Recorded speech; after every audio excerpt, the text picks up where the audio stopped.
లను వివరించడానికి శాంతిని నెలకొల్పడానికి మనమేం చేయాలి మనమేం చేయాలి ఆ పిల్లల మనమేం చేయాలి పిల్లల నుండి పెద్దల వరకు అందరికీ సహనం, సానుభూతి, కరుణ, శాంతియుత సహజీవనం వంటి మానవ విలువలకు బోధించాలి.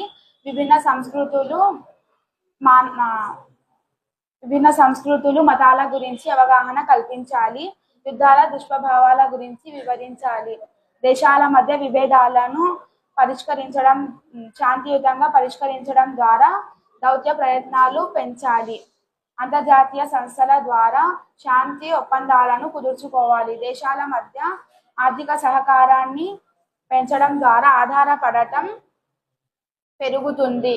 యుద్ధం కంటే శాంతియుత సహజీవనం ద్వారా లాభం పొందుతాయనే భావన కల్పించాలి. పేదరికం, అసమానత, అవినీతి వంటి